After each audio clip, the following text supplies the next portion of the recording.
আজকে আমরা কথা বলবো পিঠে ব্যথা, তার কারণ এবং ইফেক্টিভ এক্সারসাইজ প্ল্যান নিয়ে। আসসালামু আলাইকুম, আমি ইফতাখার ইসলাম পাঠান, x lecturer, physiotherapy department.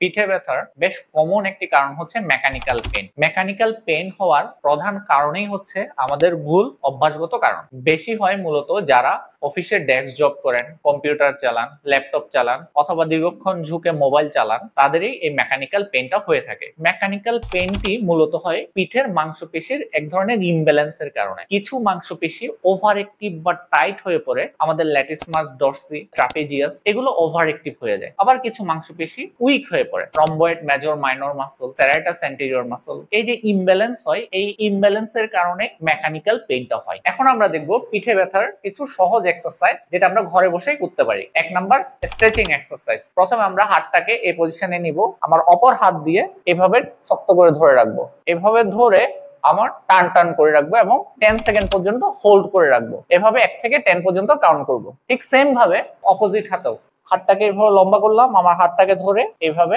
10 second পর্যন্ত হোল্ড করে রাখবো। এতে করে আমার পিঠের মাসলগুলো স্ট্রেচিং হবে। মূলত আমার রম্বয়েড মেজর মাইনর এবং হচ্ছে মিড ট্রাপসে এই স্ট্রেচিংটা হবে। এই মাংসপেশির স্ট্রেচিংটা আমরা আরেকটু অ্যাডভান্স ওয়েতে করতে পারি। প্রথম আমাদেরকে এভাবে বসতে হবে, তারপর আমার দুই হাত দিয়ে পাটাকে এভাবে ধরবো, এভাবে ধরে পাটাকে আস্তে আস্তে মুভ করব। দেখুন আস্তে আস্তে আমার পিঠের মাংসপেশিটা কতটা স্ট্রেচিং হচ্ছে। এইভাবে 10 সেকেন্ড পর্যন্ত হোল্ড করে রাখবো, আবার আস্তে আস্তে নরমাল, আবার এই যে 10 সেকেন্ড পর্যন্ত হোল্ড করে রাখবো। এটা আমাদের পিঠের মাসলগুলোতে স্ট্রেচিং করবে। 2 number exercise, rotation with side bending. এই এক্সারসাইজ করার জন্য আমরা প্রথমে হাতটাকে এভাবে মাথার কাছে নিব, তারপর আস্তে আস্তে বেন্ড করে পিছনের দিকে রোটেশন করব। এভাবে 10 সেকেন্ড পর্যন্ত হোল্ড করে রাখবো, আবার নরমাল। ঠিক সেম ভাবে আমরা প্রথমে সাইড বেন্ডিং করব, তারপর আস্তে আস্তে রোটেশন করব, 10 সেকেন্ড পর্যন্ত হোল্ড করে রাখবো। 3 নাম্বার, বাটারফ্লাই সুইমিং এক্সারসাইজ। এই এক্সারসাইজ করার জন্য হাত দুটি উপরের দিকে নিয়ে দেওয়াল ঘেঁষে দাঁড়াতে হবে, তারপর আস্তে আস্তে এইভাবে শরীর পর্যন্ত এনে আবার আস্তে আস্তে উপরের দিকে উঠাতে হবে দেওয়াল ঘেঁষে।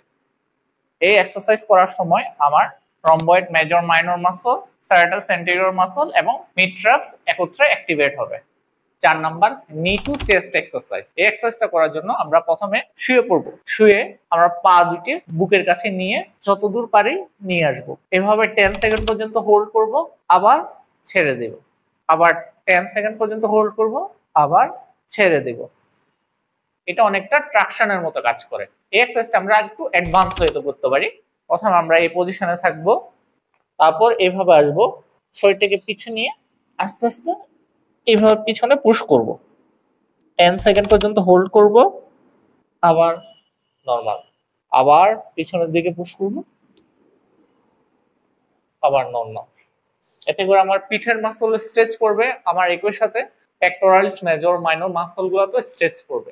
5 নাম্বার, চিন টাক এক্সারসাইজ। এটা আমাদের সার্ভাইকাল মাসল স্ট্রেংথেনিং এর জন্য এবং ডিপ মাসল স্ট্রেংথেনিং এর জন্য এটা আমরা করি। এভাবে ধরে এভাবে